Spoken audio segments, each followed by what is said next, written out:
La fondation Maman Sarah fait parler une fois encore son cœur dans le département du Plateau. Elle pose un pas de géant vers l'équité éducative en République du Bénin. Dès les premières heures de ce vendredi 19 septembre 2025, elle dépose ses valises à Ifani et Pépé Doké Ranzoumé, où des centaines d'enfants, regards orientés vers le ciel, espérant d'où viendra le secours. Enfin, Maman Sarah obéit à la voix de Dieu et comble leurs attentes.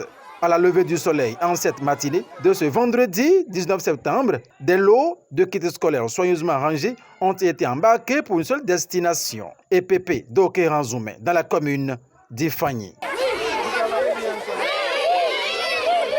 Après cet instant de civilité et d'échange avec les apprenants, les kits scolaires ont été distribués aux enfants orphelins, démunis et défavorisés de cette école. Les enfants, nous sommes installés dans votre village pour soutenir exclusivement les enfants orphelins, démunis et défavorisés. Si Dieu permet, nous allons nous occuper pas de tout le monde, mais de la majorité à la mesure du possible. Je peux vous promettre que c'est sur des fonds propres de quelques personnes, notamment celle dont vous avez déjà entendu parler, Maman Cécile, que nous essayons d'avancer. Vous allez voir que nous ne sommes pas venus avec des camions, nous ne sommes pas venus, mais Maman Sarah est venue avec le cœur. Nous avons choisi d'abord les orphelins. Prions que le Seigneur permette que cela continue, que nous puissions les suivre. Ce geste louable de la Fondation Maman Sarah, qui en est à sa deuxième édition, a rassemblé les autorités en charge de l'éducation d'Ifani, le corps enseignant, les parents d'élèves ainsi que des élus locaux. Je prie Dieu que la Fondation Maman Sarah puisse avancer et couvre tout le Bénin en général. On est passé de rien à ce que vous voyez aujourd'hui.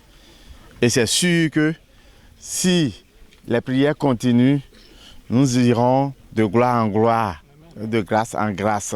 Ce qui est principal dans tout ça, ce sont les enfants. Tout ce que nous faisons, enseignants, la fondation, les parents, il faudrait qu'ils puissent tirer profit pour porter très haut le flambeau de Doké Ranzoumé et pas tant le flambeau de la zone naturellement.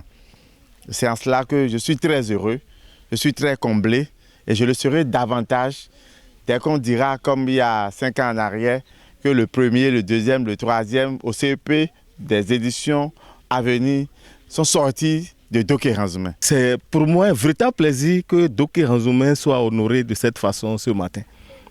Je ne m'y attendais pas, mais comme vous le savez, le positif ne peut qu'appeler le positif. C'est ce que nous vivons actuellement. D'ailleurs, les promesses ont été faites, elles seront transmises. Ma prière est que, au-delà même de la réussite à 100% au CEP, qu'on puisse avoir parmi vos apprenants des enfants ayant véritablement émergé et qui ont occupé des positions remarquables dans l'ordre, dans le classement des candidats au CEP déjà à partir de cette année. Par ailleurs, la Fondation Maman Sarah, par la voix de son représentant, Oscar Vignon Goto-Etian, s'engage et promet. La Bible dit dans Jacques 1, 27 que c'est la meilleure religion quand vous vous occupez des orphelins et des veuves. Nous allons continuer, en tout cas pendant un bon moment par la grâce de Dieu, avec vous. Dès qu'un partenaire va se rappeler de vous, soyez-en sûrs que nous allons transmettre le message et fidèlement. Priez surtout pour ces partenaires qui vous portent dans le cœur. Nous avons vu des enfants sans uniforme, sans chaussures, d'autres sans peut-être les kits scolaires, mais le Seigneur répondra à vos cris.